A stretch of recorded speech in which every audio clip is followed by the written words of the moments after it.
Merci beaucoup.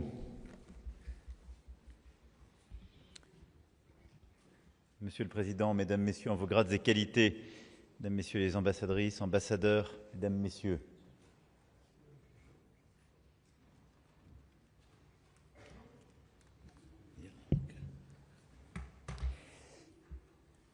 je veux avant toute chose remercier Son Excellence le Président de l'État de Palestine, Mahmoud Abbas, pour sa visite à Paris.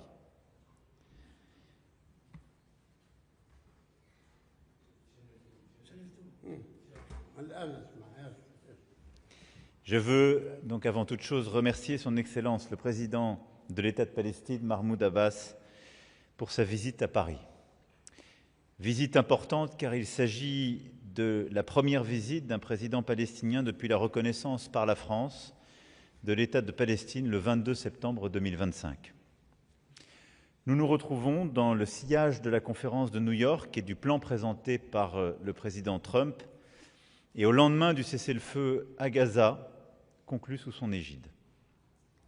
À ce moment crucial pour l'avenir des deux peuples palestiniens et israéliens, comme de la région, je veux vous redire la profonde conviction de la France que seule la solution à deux États permettra aux peuples israéliens et palestiniens, et plus largement à tous les peuples de la région, de vivre en paix et en sécurité pour répondre à leurs aspirations légitimes.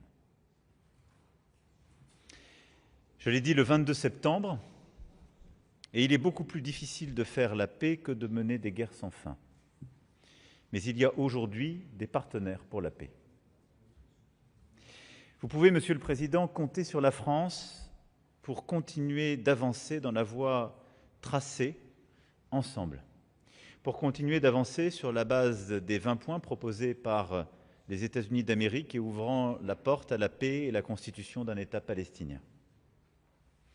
C'est à cette fin que nous avons pris aujourd'hui ensemble la décision de mettre en place un comité conjoint pour la consolidation de l'État de Palestine.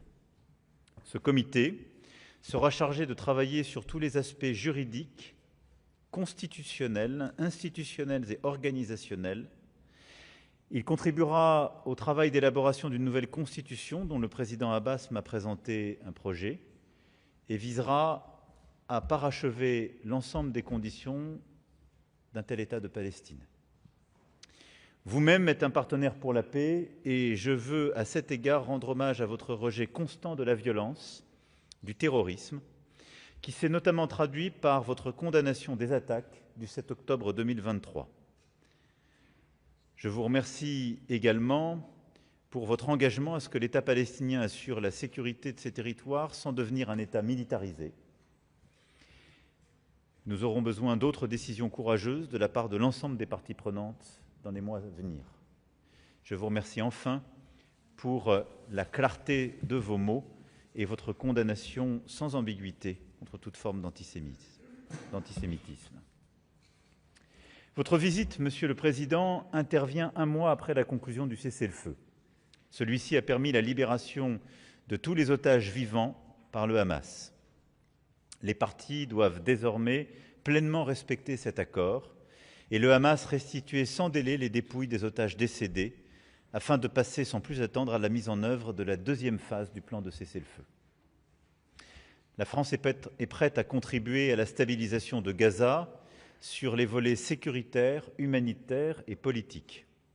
Nous le ferons en étroite coordination avec l'autorité palestinienne, les États-Unis, Israël et tous les partenaires régionaux. À Gaza, la priorité va à l'urgence humanitaire. L'acheminement immédiat, sûr et sans entrave de l'aide humanitaire dans toute la bande de Gaza doit être assuré, sous l'égide des Nations Unies, dans le respect des principes du droit international humanitaire. À cet égard, la France contribuera une nouvelle fois à hauteur de 100 millions d'euros à la réponse humanitaire pour 2025. Des livraisons de fret humanitaire d'urgence seront effectuées pour livrer plusieurs centaines de tonnes de compléments alimentaires, notamment pour les enfants, ainsi que des médicaments et des équipements médicaux. Nous contribuerons au relèvement du secteur de la santé à travers un projet de l'Agence française de développement et du Comité international de la Croix-Rouge. La France jouera toute sa part à la conférence sur la reconstruction qui se tiendra au Caire. Au plan sécuritaire, la stabilisation de Gaza passe par le redéploiement des forces de sécurité et de police de l'autorité palestinienne pour assurer l'ordre et la sécurité au quotidien, en articulation avec les mécanismes en discussion aux Nations Unies. La France est prête à œuvrer au renforcement des forces palestiniennes à cette fin, à travers les missions de l'Union européenne, EUBAM Rafah et EUPOL COPS, en rehaussant la présence française de façon significative avec plus d'une centaine de gendarmes. Sur le plan de la gouvernance, la France ne veut pas voir le Hamas se réinstaller et reprendre pour l'avenir le contrôle de la bande de Gaza. Ce serait un échec collectif et c'est la raison pour laquelle il est urgent de travailler au retour rapide de l'autorité palestinienne à Gaza, à l'exclusion du Hamas de tout rôle dans la gouvernance de l'enclave et à la mise en œuvre de la démilitarisation et du démantèlement du Hamas. J'ai encouragé le président Abbas à finaliser rapidement, dans le cadre des discussions interpalestiniennes et avec nos partenaires, la formation du comité technique palestinien. Le transfert à l'autorité palestinienne doit ensuite se faire rapidement, une fois son agenda de réforme mis en œuvre. Si j'en viens aux réformes indispensables, celles-ci ont été détaillées dans la déclaration de New York et rappelées dans le plan en 20 points. Elles sont une condition sine qua non à la constitution d'un État palestinien viable, démocratique et souverain aux côtés d'Israël.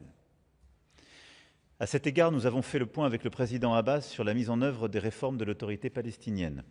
La priorité va à l'organisation d'élections présidentielles et d'élections générales libres, transparentes et démocratiques dans l'ensemble des territoires palestiniens, y compris à Jérusalem-Est. Le président Abbas s'est engagé à ce qu'elles se tiennent un an après le passage à la deuxième phase du cessez-le-feu et je l'en remercie. Les acteurs n'ayant pas renoncé à la violence et n'ayant pas adhéré aux principes de l'OLP ne pourront prendre part à ces élections. Le président Abbas m'a aussi confirmé l'abrogation du système de paiement aux prisonniers et le lancement d'un audit indépendant destiné à en attester. J'ai salué cette évolution essentielle à la crédibilité de l'autorité palestinienne, en soi et vis-à-vis de tous les partenaires internationaux. Le président m'a assuré qu'aucun versement ne serait plus effectué dans ce cadre et qu'un audit permettra de s'en assurer. Nous nous sommes accordés sur l'importance de la réforme des manuels scolaires qui doivent exclure tout discours de haine, conformément aux standards de l'UNESCO. Nous y travaillerons ensemble avec tous nos partenaires et également en associant étroitement l'UNESCO. Nous sommes enfin revenus sur la situation alarmante en Cisjordanie. La violence des colons et l'accélération des projets de colonisation atteignent de nouveaux records qui menacent la stabilité de la Cisjordanie et constituent des violations du droit international. Comme je l'ai dit précédemment, les projets d'annexion partielle ou totale, légale ou de facto, constituent une ligne rouge à laquelle nous réagirons fortement avec nos partenaires européens s'ils étaient mis en œuvre. Nous avons abordé enfin le risque d'insolvabilité financière de l'autorité palestinienne. J'ai rappelé le soutien constant de la France, notamment à travers notre aide budgétaire bilatérale et la coalition d'urgence pour la soutenabilité financière lancée avec l'Arabie saoudite. Israël doit de toute urgence transférer les revenus douaniers dus à la Palestine et rétablir les correspondances bancaires entre institutions israéliennes et palestiniennes. Nul ne peut comprendre une politique qui fragilise le seul partenaire à même de coopérer au plan sécuritaire et de s'ériger contre l'explosion de violence qui résulterait immanquablement de son effondrement. Alors que le 7 octobre a été suivi d'une montée sans précédent de l'antisémitisme à travers le monde, le président Abbas et moi-même en avons réaffirmé notre condamnation absolue et sans équivoque, en France et partout dans le monde. Nous avons à ce titre refusé toute instrumentalisation de la cause palestinienne qui ne saurait en aucun cas servir de prétexte à la haine universelle antisémite. Celle-ci n'a aucune excuse et aucune justification. Enfin, j'ai remercié le président Abbas pour l'arrestation de l'un des suspects de l'attentat de la rue des Rosiers Cet acte constitue une étape importante pour rendre justice aux victimes et à leurs familles, plus de 40 ans après ce crime abject. Nos services coopèrent en vue de l'extradition de cet individu. Cette visite, aujourd'hui, consacre une nouvelle étape cruciale dans la relation entre la France et l'État de Palestine. Et elle ouvre une nouvelle phase de travail commun pour la paix, la sécurité et la dignité de tous dans la région. Nous avons aujourd'hui eu une discussion substantielle et pris ensemble des engagements importants. Je sais pouvoir compter sur le président Abbas. En tout cas, par la constitution de ce comité conjoint, la France veut prendre toute sa part, à la fois pour l'aide humanitaire, la sécurité à Gaza, pour le retour d'une gouvernance juste, et pour ce chemin des deux États qui est la condition pour que le peuple israélien et le peuple palestinien puissent vivre durablement en paix. Je vous remercie, Président.